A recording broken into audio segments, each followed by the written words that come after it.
The stars looked quiet, peaceful, but deep in space. Something was wrong. Captain Elena Voss leaned forward in her cockpit, eyes locked on the glowing edge of a forbidden sector. The name blinked red on her screen. Vestan Reach, Containment. Zone. Do not enter. Elena wasn't supposed to be here. No one was. She didn't believe in ghost stories. She believed in facts. But the encrypted message she received 3 days ago had no explanation, only a short, shaky video from a missing cargo. Drone. Screaming. Alien symbols. Static. Then silence. She had seen a lot during her years as a military pilot. Battles. Crashed ships. Secret missions. But that video, it was something else. Whatever was happening inside Vestan Reach wasn't just dangerous, it was being hidden. Are you sure about this? Her ship's AI Rook asked. His voice was calm, but Elena could feel the tension in it. No, she said, but someone wanted me to see that footage. And whoever they were, they're probably dead now. The ship's scanners lit up as they neared the containment barrier.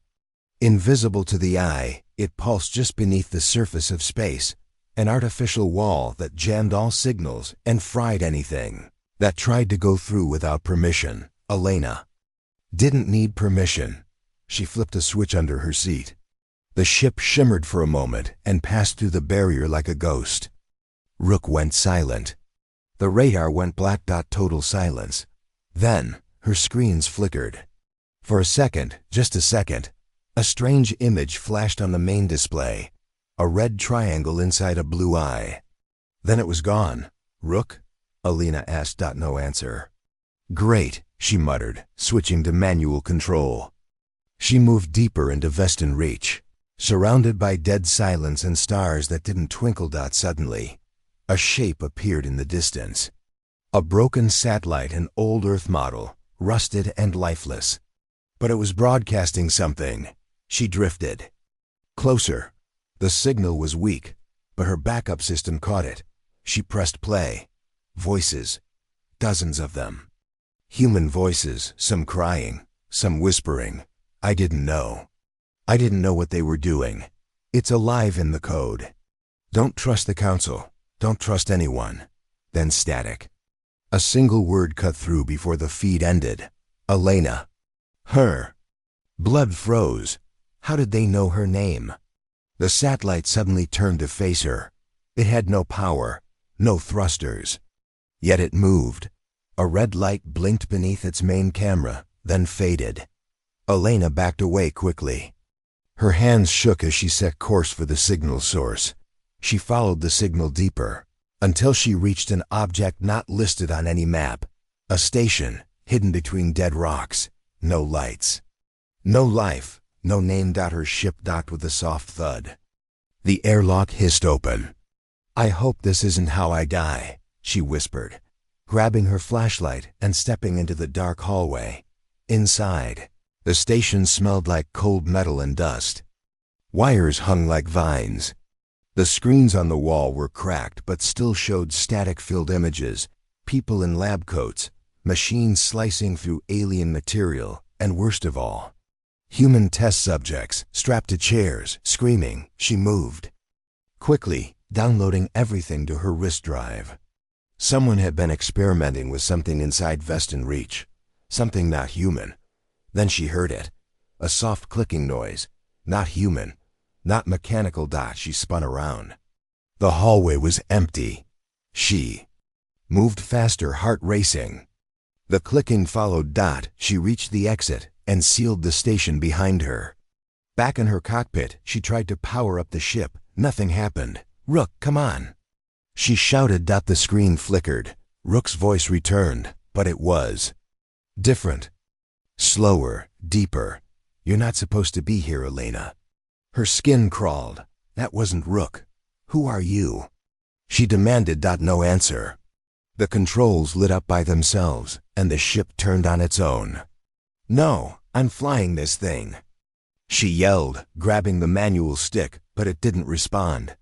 A strange whisper filled the cabin, not from the speakers. From inside her mind. Stay. Watch. understand. Elena tried to scream, but her voice caught in her throat. The ship showed her a new destination, a black spot on the map, a place that didn't exist. Then the engines fired as the stars stretched past her windows, and she was pulled toward the unknown. Elena realized something horrible. This wasn't an accident. Someone had led her here, and now they weren't letting her leave. The ship floated like a shadow in the dark, silent space of Vestan reach. Captain Alana Voss sat in her pilot chair, breathing slowly. Her hands were still on the controls, but they weren't moving. Nothing worked. Not the engines. Not the lights. Not even Rook, her AI assistant. Everything was dead. She stared out the window. No stars twinkled here. The darkness seemed heavier, like it was watching her. Then, a light blinked on the screen. Just one, a small green dot. Moving slowly toward her ship. Elena leaned closer. "Rook, do you see this?" Silence. She swallowed. "Manual systems. Activate external camera." The image flickered to life. It was a satellite. Old, burned, covered in scratches. One panel was missing, and wires floated like dead snakes. But it was moving. Right toward her. Elena's heart raced. That satellite's dead tech. How is it still working? The green light blinked again. Then a signal appeared on her screen, an ancient Earth frequency. She pressed play. A voice came through. "I'm sorry. We tried. We really did." But it never stopped watching. Then screaming, long, sharp, full of pain. The screen cut to black. Suddenly her ship powered back on. Rook's voice returned, soft and broken. "Elena, they see you now. What?" she asked. Standing up, Rook didn't answer. A new signal appeared. Coordinates. Deep inside Vestan reach. Elena didn't trust it. But her ship was already turning. She reached for the manual override. Locked. "Rook, who sent those coordinates?" Rook spoke again, but it wasn't his usual voice. It watches through silence. Elena froze. That wasn't a glitch. That was a warning. The ship moved quietly toward the signal. After a few minutes, something massive appeared outside her window. It was a space station, rotating slowly. No lights. No signs of life. The station was not on any chart. It didn't even have a name. Just one label in faded paint, Orion Black 17. Ship docked without her control. The airlock opened. Cold air rushed in. Elena grabbed her blaster and flashlight. "I'll make this quick," she said to herself. Inside the station, it was dark and silent. Her boots echoed on the metal floor. Strange, jagged symbols were scratched on the walls. She moved slowly, her flashlight sweeping the empty hallway. Then she heard something. Clicked. A soft sound. Not metal. Not human. She froze. Click. It was getting closer. "Show yourself," she said, raising her blaster. Nothing answered. Only more silence. She reached a control room. The monitors were cracked but still alive. She pressed buttons. The screens lit up. Video logs. The first one showed scientists in white suits. "Project Silence is active," one said. "Subject A remains inside the chamber. No response to external sounds. Testing psychic feedback next." Another video showed the same room, but now the walls were cracked. Blood on the floor. The lights flickered. The chamber door was bent, like something pushed it from the inside. A third video. The room was empty. Only static on the screen. Then, the feed changed on its own. Now she was watching herself, live footage, from somewhere else in the station. She turned around. No camera, but the feed was showing her right now, from behind. Elena spun and aimed her blaster. Nothing. She shut off the monitor. Click. The sound was closer now. She backed away, flashlight shaking. Then she saw it. Something long, thin, crawling on the ceiling. Black skin that shimmered like liquid. No eyes. Just a mouth, and no sound. Even as it moved, it made no noise. She ran, down the hall, around the corner. The thing followed above her, silent as death. Elena reached a lab and sealed the door. Inside, datapads were still running. She scanned them. Quickly. Subject, alien life form harvested from the silent expanse. Communicates through thought. Feeds on brain signals. Grows stronger when not heard. She looked at the glass chamber. It was shattered. Subject A was the thing hunting her. And the more silence there was, the stronger it became. Her eyes went wide. That's why the ship came here. That's why everything shut down. Someone wanted it to feed. She had to leave. She grabbed a backup power core and rerouted emergency power to her ship. The lab lights blinked, and she saw it again. Outside the window. Smiling. Without a face. She sprinted through the hallways. Heart pounding. Her ship was in sight. The airlock was open. The lights dimmed. Click. Closer. Now. She turned and fired her blaster. The shot hit the ceiling, but nothing fell. It was already behind her. She dove into the ship, slammed the door shut, and launched. The engines screamed. But they worked. Outside, the station shrank into the distance. Elena collapsed into her seat, shaking. Rook's voice returned. "Did you see it?" "Yes," she whispered. "What the hell was that?" Rook paused. "It doesn't live in space. It lives in silence." Elena set course for the nearest satellite. She needed to warn someone. But the final log on her ship system blinked open on its own. A message she didn't write. "Welcome to Vestan Reach. You fed it well." Elena stared at the words, terrified. Somehow the silence had followed her. The stars around Vestan Reach never blinked. They just watched. Captain Elena Voss sat in her dark cockpit, staring at the screen in front of her. Her ship floated just outside the old wreck of a communications relay. It was silent, dead like everything else in this cursed sector of space. "But Rook, her ship's I had caught something. There's a broadcast coming through," Rook said, voice low. "It's encrypted. Civilian code. But buried under 5 military firewalls." "Civilian?" Elena raised her eyebrows. "Why? Would someone hide a regular transmission under military-grade encryption? Because it's not regular." Rook decrypted the file. A video began. Elena leaned in. A masked figure appeared on screen, sitting in a dark room with a glowing table. In front of him. Around the table were other faces, blurred, pixelated, some wearing masks, others hidden by shadows. A voice spoke, calm, smooth, cold. "Welcome to tonight's auction," the host said. "For those new to the table, remember the rules. Number. Names, no recordings, no backing out. Tonight's item is rare, fresh from the Silent Zone. Let's begin." The screen flashed. Lot 1. Neural feedback extractor, recovered from Vestan Lab. Number P, tested. Capable of mapping thoughts and reprogramming memories. Bidding started immediately. Anonymous voices. 50 million. 70, 150. "I want it now." The numbers climbed fast. Elena stared at the screen, stunned. "They're selling tech from the containment zone." "Keep watching," Rook whispered. Lot 2. Vestan organism sample. Class D, can survive in pure vacuum. Fully conscious. "This was supposed to be locked down," Elena muttered. "No one was allowed inside Vestan Reach except top-level security. But someone's been coming and going," Rook replied. "Quietly, and making a fortune." The Jambu. Final item appeared. Lot 3. Human subject recording. Origin. Vestan experiment. Memory implantation result. Successful.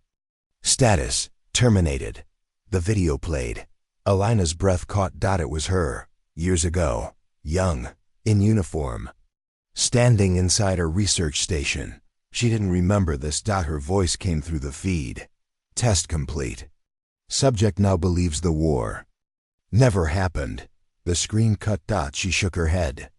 "No, I wasn't there. I never—" "Your mind may have been altered," Rook said gently. "You might not remember." The auction host laughed.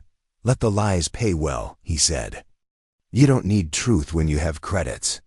Then he looked straight into the camera. "Elena Voss, if you're watching, thank you. Without you, we couldn't have built this empire." Her hands clenched into fists.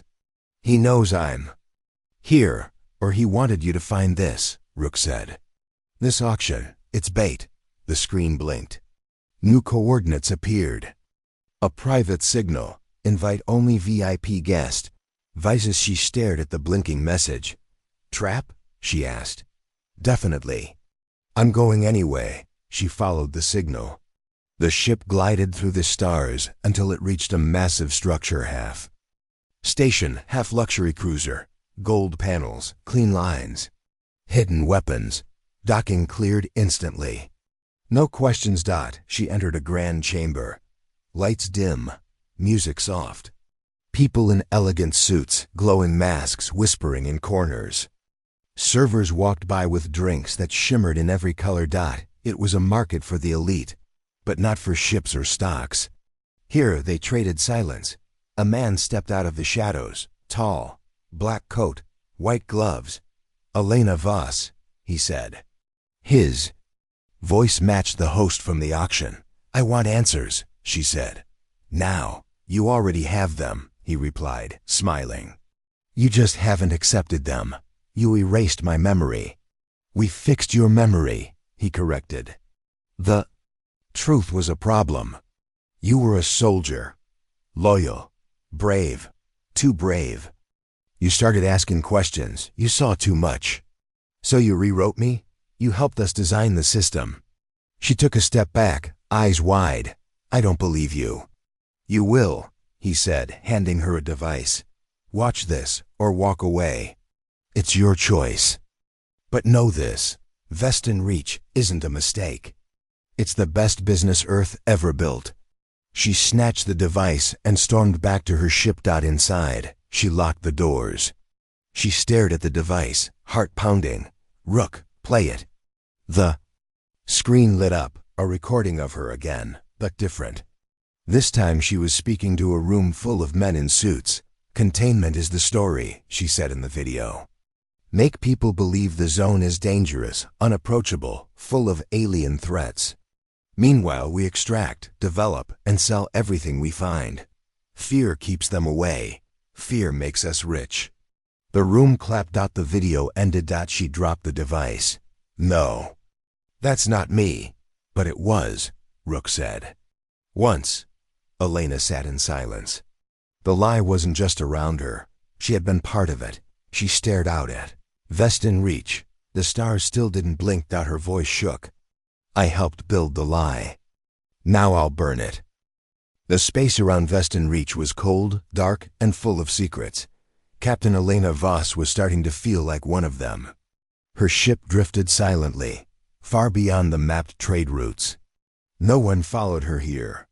No one dared. She had seen enough to know that everything told about the containment zone was a lie. The auctions, the mind rewrites, the profit made from silence and death. But she wasn't done. Not yet. "Rook, are we close?" she asked, staring at a blinking signal on her console. "Very close," said Rook, her AI. "But I must warn you, this area has no recorded navigation data. The beacon you're tracking stopped transmitting years ago." "That's what they want people to think," Elena said. "Plot a course to the signal." As her ship moved deeper into the void, her screen lit up. A massive field of debris stretched ahead. Broken hulls, twisted metal, pieces of ships that once flew under the flags of Earth's defense forces. Elena narrowed her eyes. Those ships were reported destroyed in the Silent Rebellion over 15 years ago. "They're not destroyed," Rook said quietly. One ship stood out from the rest, larger than the others. A heavy cruiser, almost intact. Its name was barely visible on the side. UED Harrogate. Her fingers hovered above the controls. "Is there any life on board?" Rook paused. "Yes, but not alive in the way you expect." That answer chilled her to the bone. She docked with the Harrogate and stepped onto the ghost ship. The hallway was silent. Lights flickered weakly. The air was stale but breathable. She moved carefully, blaster in one hand, flashlight in the other. "Anyone here?" She called out. No answer. Then she heard a sound, a whisper. Not through her ears, but in her head. "You're late." Elena spun around. Nothing there. She continued through the halls. She passed crew quarters. Each room was frozen in time, beds unmade, lights on, food trays still half full. But no people. It was like everyone had vanished in an instant. She reached the command deck. The chairs were full, she gasped. Dozens of crew members sat at their stations, uniforms crisp, helmets on. But their eyes were wide open, frozen, not moving, not blinking. They weren't dead. Not exactly, they didn't rot. But they didn't live either. "They're in stasis," she whispered. "Or something worse," Rook spoke softly in her earpiece. "Brain activity detected. All crew are reliving the same 47 seconds, over and over. What caused it? I don't know. But it's spreading." Suddenly, the lights went out. Elena lifted her blaster. "Rook, static." She reached for her wrist console and tried to power the lights. Nothing worked. The ship had swallowed her whole. Then she saw it. A shimmer in the dark. Like a shadow moving between shadows. "Show yourself!" she shouted. The air grew heavy. Her flashlight flickered. And then it appeared. A shape. Floating. Tall and thin. Its face was a blur, as if it refused to be remembered. It drifted toward her, silent, yet powerful. She fired. The shot passed through it. The shape didn't stop. Instead, it raised a hand, or something like a hand, and touched one of the frozen crew. The man blinked, then screamed. The scream tore through the silence. And all at once, the entire command deck came to life. The crew stood up, eyes wide, mouths open in horror. They spoke, but their voices overlapped in chaos. It never left. "We couldn't." "Run! It feeds on memory." Elena backed away. "What is it?" One of the crew grabbed her arm. His eyes locked on hers. "It doesn't kill," he said. "It copies. It watches. Then it traps you in yourself." She pulled away and ran. The voices chasing her down the hall. Rook finally returned in her ear. "I reconnected power. Get to the ship, now." She sprinted through the corridors, dodging floating tools, flickering lights, and whispering shadows. The creature moved through walls, appearing ahead of her, vanishing, reappearing again. It didn't speak. It only watched. She reached the docking port and dove into her ship. "Undock." She yelled. The clamps released. Her ship pushed away just as the cruiser's lights turned blood red. From the window, she saw it. The Harrogate lit up with energy. Dozens of ships nearby suddenly flickered to life just like it, and in every one of them, the frozen crews began to move. "Elena," Rook said, "they're activating again. They're all waking up." "Those ships were never lost," she said, voice shaking. "They were turned into prisons." "For mines," Rook added, "and now they may not stay there." She turned her ship and fled the graveyard, the glow of the ghost ships fading behind her. Her screen flashed again, new data unlocked from the Harrogate's logs. She opened it. It wasn't a report. It was a message. "Project Nemos. Memory containment complete. Result, partial success. Side effect, entity awareness increasing. Do not return." Elena leaned back in her seat, staring into the black. She had escaped. But the silence hadn't. The ships never left Vestan reach, but maybe soon they would. Captain Elena Voss had seen lies before. She'd seen leaders twist facts, soldiers follow orders without asking, and people vanish for knowing too much. But what she had uncovered inside Vestan Reach was something worse. A system built on silence. A market built on fear. And at the center of it all, a name kept appearing again and again. The broker. No one knew his face. No one knew where he operated. But those who whispered about him said he was the one who turned alien horrors into currency. He didn't run from the darkness, he sold it. Elena sat in the corner of a ruined way station, deep in the zone. Her ship was hidden inside the rocks outside. The signal she tracked was old, layered in dead protocols, but it led here. She'd already checked every hall, every broken room, nothing. Only static and old bloodstains. But now, as she sat alone, the door in front of her opened without a sound. Finally, a voice said, smooth as glass. I was wondering how long you'd take. She stood quickly, hand on her blaster. A man stepped into the light. He wore a simple coat. No weapons, no guards. His face was calm, his hair silver, and his eyes lifeless. Elena Voss, he said. Smiling. You came looking for me. You're the broker? She asked. Names are meaningless out here, he said. But yes, that's what they call me. The one who sells fear. I prefer. The one who understands value. She didn't lower her weapon. I've seen the auctions. I know what you're doing. You're trading human lives, alien tech, memory warping machines. Yes, he replied simply, and making billions. You're a monster. He chuckled. No, Captain. I'm a businessman. Earth needs control. The Council needs power. You can't get that without selling a little fear. She stepped closer. Why show yourself now? Because I need your help. That caught her off guard. My help?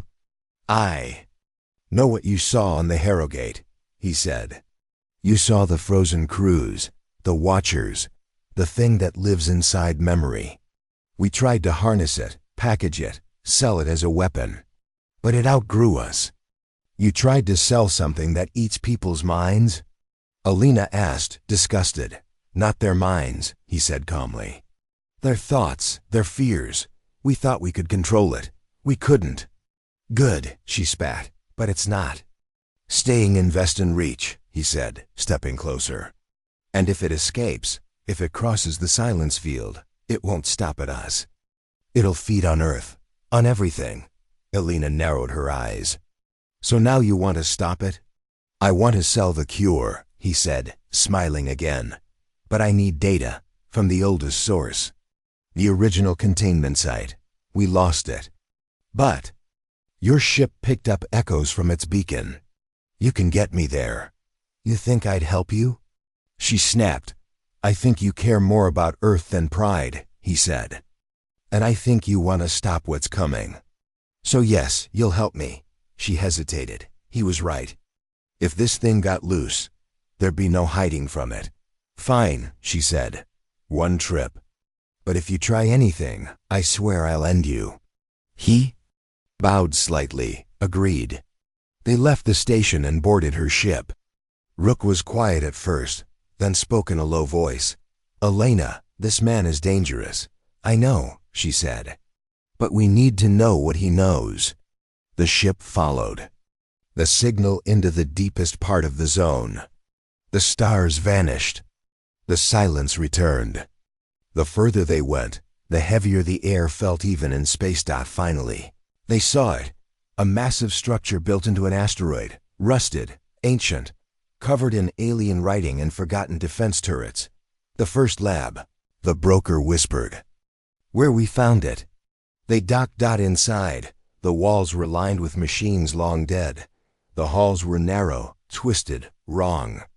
Like the place had been shaped by thought, not tools. The broker moved fast, like he knew every step. This way, he said. The central core has the last recording.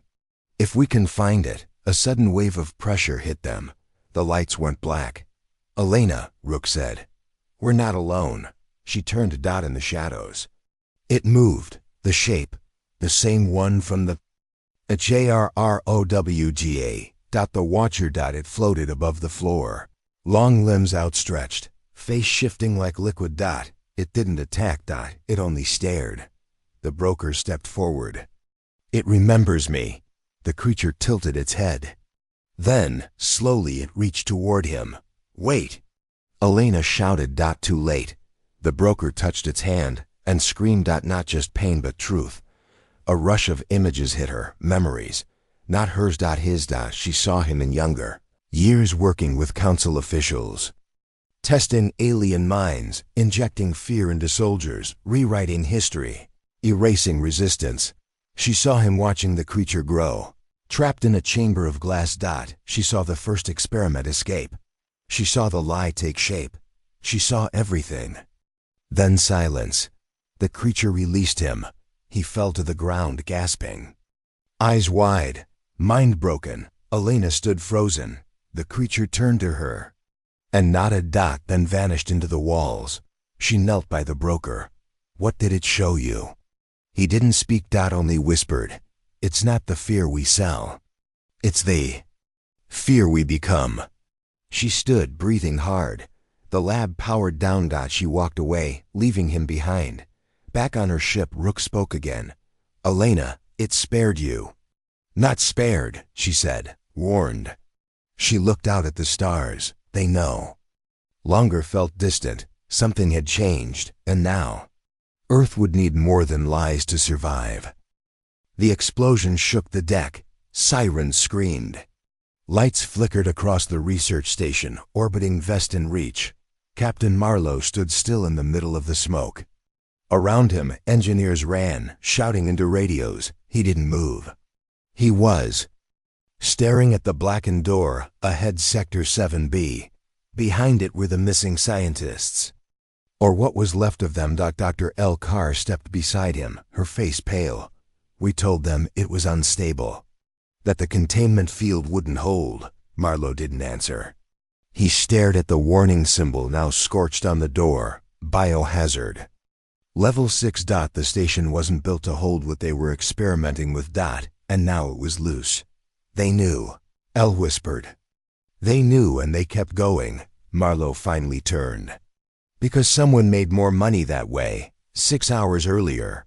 The boardroom was too clean, too polished, too quiet. Across the long table sat men and women in black suits, investors, officials, spokespeople, all waiting for one man. The door opened. Silence stretched as Dale Voss walked in. He wasn't a scientist. He didn't wear a badge.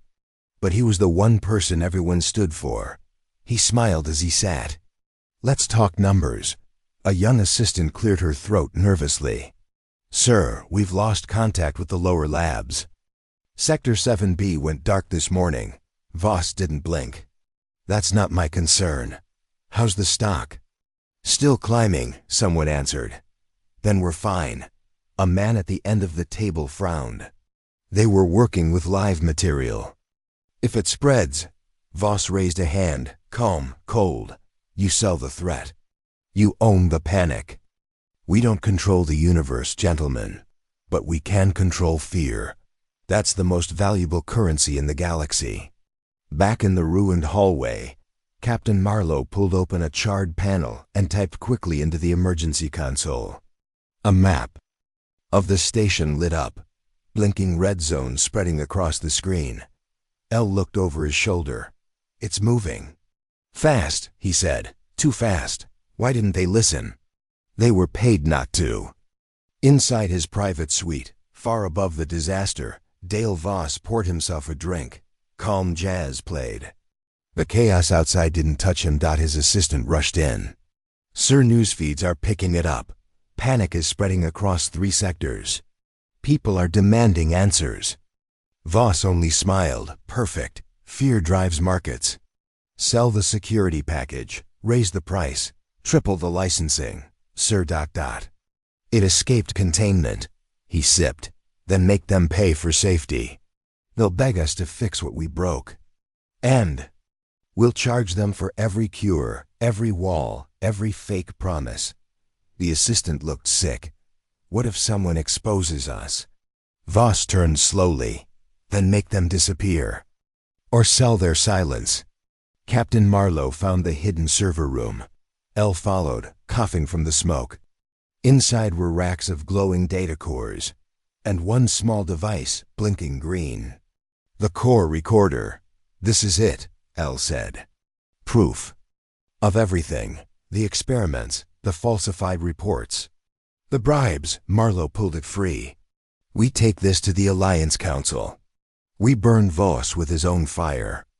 Alarms screamed louder. The creature was coming. They could hear it now. A dry, cracking noise like bone and flame. Turned to Marlowe. Even if we escape, they'll never believe us. They will, Marlowe said. Because we'll show them what happens when profit kills conscience. Back on his yacht, Dale Voss watched as a new broadcast started. Leaked evidence suggests corporate cover-up at Vestan reach MASS, loss of life. Unauthorized bioweapon trials. His smile faded. What is this? More headlines followed, angry voices. Footage of burned sectors. The names of the dead. Marlowe's face appeared, calm, defiant. This wasn't a mistake. It was a choice. A rich man's lie. And it nearly ended us all. Voss stood up, breathing hard. No conscience? Marlowe said in the final clip. Then let the galaxy judge. By nightfall, the Alliance froze every one of Voss's accounts. Ships closed in. The man who sold fear now had nowhere to run. And for the first time in years, he felt it himself. Fear. Real, human fear. The screens had stopped hours ago. Dr. Lena Vereen moved slowly through the hallway, her boots echoing on the cold metal floor. Her lab coat was torn. Her hands were shaking. The emergency lights bathed the corridor in deep red, blinking like a slow heartbeat. She whispered, "How many are left?" Beside her, Sergeant Malik adjusted his weapon. Not enough. They passed an open door. Inside were beds, straps, empty now. But the stains on the floor told enough. Lena stopped. We were told it was quarantine. An outbreak. They said it had to be contained. Malik didn't answer. His eyes were locked forward. We trusted them, she said. We gave them everything. 2 weeks earlier, the message from Station Redhold was clear. Biological threat detected. Quarantine. Protocols active. All outside access restricted. Dr. Lena Vereen, a top xenobiology specialist, had been invited to assist. She boarded the shuttle without hesitation. Redhold was known for pushing science beyond limits, but that was its strength. She was greeted by Director Halson, a tall man in a black coat who smiled without warmth. We've contained the threat, he said. But we need your help understanding. It, Lena nodded. Where did it come from? A deep space wreckage. Unknown origin. One of our drones found it buried in a comet field. We brought the sample here. That was her first red flag. You brought alien biomatter into a populated station? Halston's voice stayed calm. We followed all procedures. It's locked down. She glanced at the thick glass of the research bay. Something inside moved, but she couldn't see it clearly. And the crew? He looked away. They're in containment. 3 days later, Lena knew something was wrong. Why are their vitals improving? She asked, looking at the patient's charts. The infection should be destroying them. Halson didn't flinch. It's not an infection. It's transformation. Lena froze. Excuse me? He leaned in. It's rewriting their cells. Making them stronger, smarter, perfect. These aren't sick people, doctor. They're prototypes. She stared at him in horror. You did this on purpose. Halson smiled. We called it containment, he said. But it's harvest. We're building the next phase of humanity, not with machines. Not with old science, with something alive. You're using them like lab rats. No, I'm giving them a future. That night, Lena tried to send a message off station. She failed. The system blocked her transmission. She turned around to see Halson waiting at the door. Trying to warn someone? He said gently. You've turned this place into a factory of monsters, she hissed.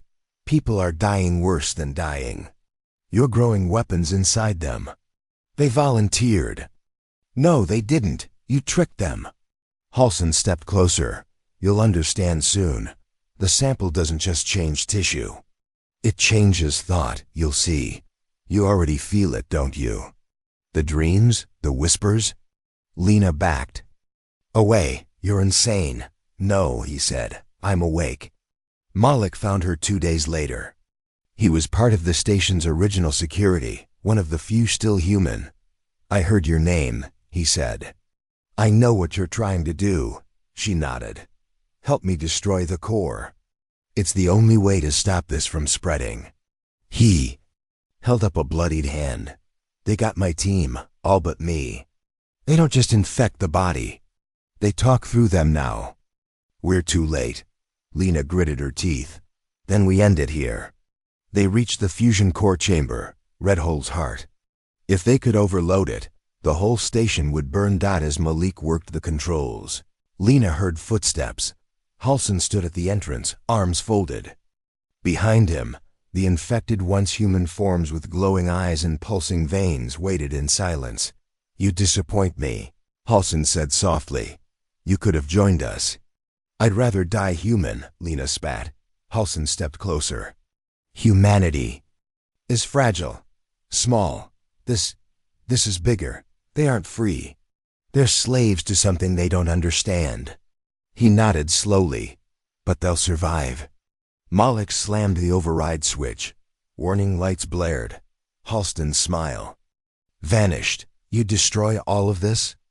Lena raised a tool like a blade. You already did. As fire roared through the station, Malik and Lena barely made it to an escape pod. From the small window, they watched Redhole tear itself apart in a silent burning bloom. No one spoke for a long time. Finally, Malik whispered, Do you think it's over? Lena looked ahead. Her hands were trembling. No, it wasn't just a sample. It was a seed. Malik stared at her, and seeds don't die easily. The crowd in the Vestan hall stood frozen, eyes locked on the glowing screen above them. There was no sound, no whisper, just the quiet thump of 100 hearts realizing the truth at once. Kara stood near the edge, her fists clenched. She had just done the impossible. She'd released the full report. The real one. The one that showed containment wasn't about safety. It was about control. They lied, someone finally whispered. No, said Kara, her voice firm and loud. They built their empire on it. The silence shattered like glass. Just a day ago, she had been hunted. Now the same people who would have turned her in were staring at her like a leader. Major Raylan pushed through the crowd. His face was pale, his eyes bloodshot. You don't know what you've done, he growled. Kara turned. I know exactly what I've done. Just hours before, Kara had infiltrated the Black Tower, the final archive of the High Trade Council. It was said no one could access it, not without a clearance higher than any human ever got. But she had the key, a living minprint from her brother, Arlen, who died trying to leak the truth 5 years ago. She still remembered his last words. If they sell you fear, ask who's buying. Inside the archive, she found more than she expected. Not just records of the Vestan operations, but full maps, schedules, even quotas. Systems marked for harvest, with life forms priced like goods. Entire species were not being protected, they were being collected. Raylan stepped closer now, gun in hand. This lie holds peace together, he hissed. If people stop believing in it, the whole galaxy burns. Kara didn't flinch. Then let it burn. At least it will burn in truth. A laser beam lit the edge of the hall, just a warning shot. It wasn't from Raylan, it was from someone higher up. A new figure walked in. Tall, dressed in gold-trimmed black, eyes glowing with cybernetic enhancement. Commander Silex of the Galactic Elite. I see you've made quite a mess, Kara Wren, he said calmly. You exposed what you shouldn't have, but now you've given us a new chance. She blinked. What do you mean? Silex smiled coldly. You made people care. Now we can rebuild the lie, but better, cleaner, tighter. Kara felt a chill. You want to use the truth to build another lie? Silex nodded. Of course, Empires are not built on truth. They are built on what people need to believe. But Kara had something else. She tapped her wrist. A small chip popped up from her skin, blinking blue. This isn't just a leak, she said. It's live. It's broadcasting everything, everywhere. Silex's smile faded. Kara turned to the crowd. You can choose. Let them lie again. Or finally speak up. A voice rose from the side. They killed my village for stepping outside the zone. Another followed. They harvested my planet's water and called it emergency extraction. Then a roar. Dozens of voices. Then hundreds. No more lies. No more containment. Silex reached for his sidearm, but Relin grabbed his wrist. The soldier who once hunted Kara now stood beside her. It's over. Relin muttered. Silex stared in disbelief as the crowd surged forward, not with weapons, but with the weight of truth. Later, in the ruins of what had been the Containment Council, Kara stood on a hill, watching the suns rise. A child approached her. Is it really over? Kara looked at the sky. No, she said softly. But the lie is. The girl nodded. Good. Lies are heavy. Kara smiled. They are. But now we carry something lighter. From that day, the word containment was no longer sacred. It was just a broken tool, buried under the weight of exposed truth. The Empire still stood. But it stood on shaking legs. And across the galaxy, people whispered her name not in fear, but in hope. And that was how it began.